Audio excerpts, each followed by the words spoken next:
Hello everybody, we're here back in the train shed for another fitting down sound decoder video.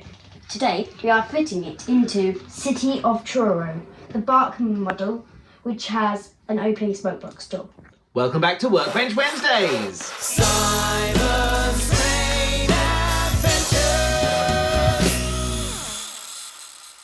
We have the loco in the cradle, and while the motor is in this end, I'm pretty sure that the decoder is in here, and that's the bit we need to get to. So first of all, we're going to separate the loco from the tender by removing just that plug. And there's then, also that drawbar which you've already separated. Yeah, I've separated the drawbar, that's just a pin and a hole. And then I think it's just the two screws at the back here and here to remove to get the bottom of the tender off.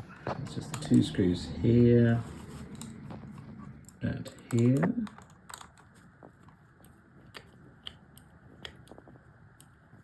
And then hopefully the whole thing just lifts out and unclips at the front. Now it feels like there might be another screw to undo. No, it's just a clip, I can see the clips.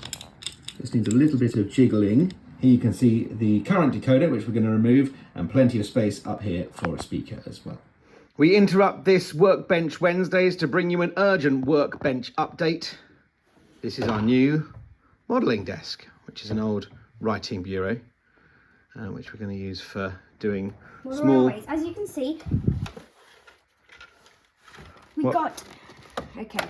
First thing, it's a rolling road. We haven't opened it. It's just we're going to test it. We're going to use this to test Truro. And this is the thing that when you put a locomotive on, it explodes it, and it tells you what loco it was. Did you say it explodes it, Simon? No, that's not true. All you do is you plug it in, and then you put a loco on the track, and then it tells you what it does. Yeah, it reads off the data that's on the chip and tells you what its address is. Thank you, Joel, for 3D printing this. Yeah, well, more than just 3D printing it, it's its own creation.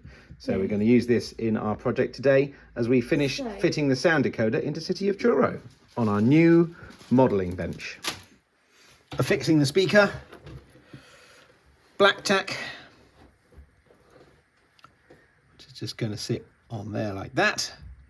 Here's my two speaker wires, they're already tinned.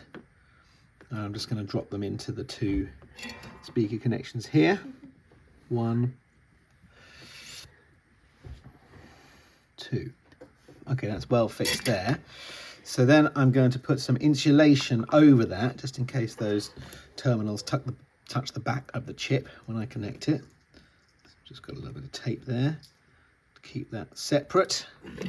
Simon, did you want to open the packet? It's even got it's the same decoder number, MS440c, 440c. That we've used on our other locomotives. This one is equipped with the sounds for a City class locomotive, which have been recorded from actual City of Truro when it was in operating condition. In last running in 2008.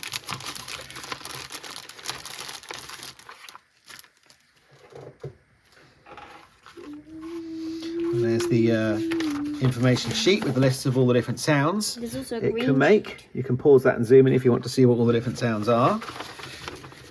Very gently with it. Wiggle that off. There's the stay alive. Thank you. Thanks. Let's very carefully fit that now, making sure we've got it the right way up. One of the pins holes is not a hole. You've got to make sure that lines up with where there isn't a pin, if you see what I mean, on the base. That way up.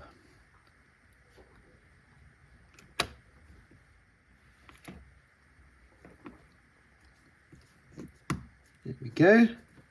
All those pins are sticking through where they should. So that's excellent. Okay, now we're going to fire up our rolling road to give it a test. Excellent.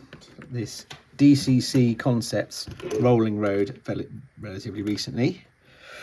Our driver. Is the code already set to 3440? I haven't reprogrammed this yet, so it'll just be 3.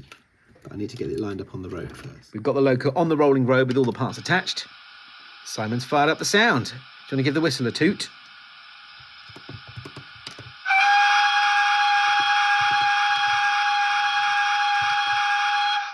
Lovely. Let's a short whistle. Oh yeah, very nice. That was your favourite whistle. That last Let's one. see it move.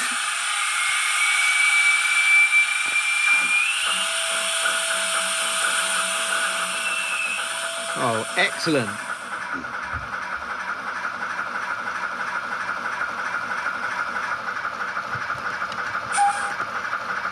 Wonderful. What do you reckon, Simon? Brilliant. Yeah, good stuff. Oh, wow, I think that might be a bit too fast. Slow it down a bit. It's all become a blur. Going for the world record there. I'm going for 102.4. Of course you are. Not 126. Right, well, I think it's time to switch it off and I'll put it all back together and then we'll take it for a run in the train shed.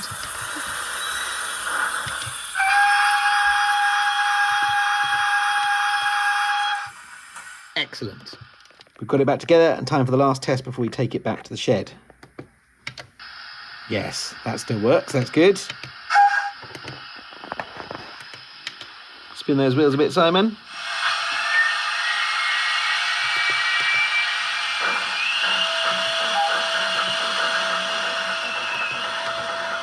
Lovely.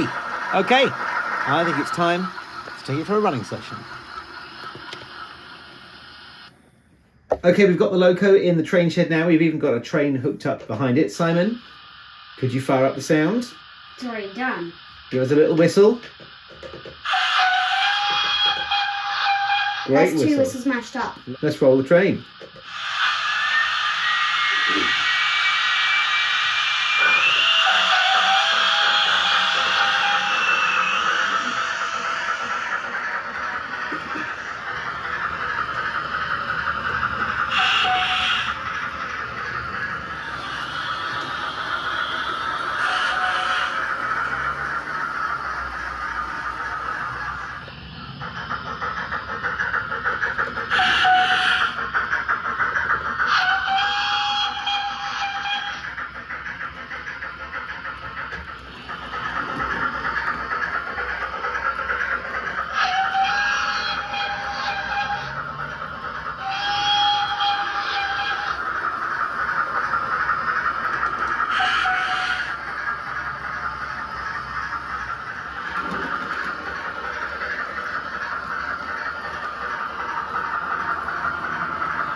So there we go, another successful sound decoder installation.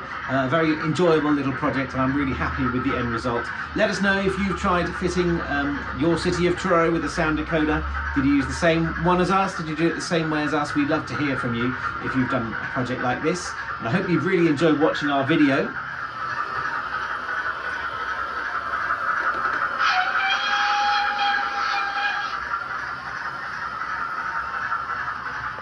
If you watched our last decoder installation video where we fitted the decoder in the class 70, link up here, you might remember that we finished with a really slow crawl across the viaducts. And we're going to do exactly the same thing with this video, so you can see how slowly City of Truro can go. Good luck making it to the end of it without skipping on, and we'll see you next time. Doesn't get much better than that.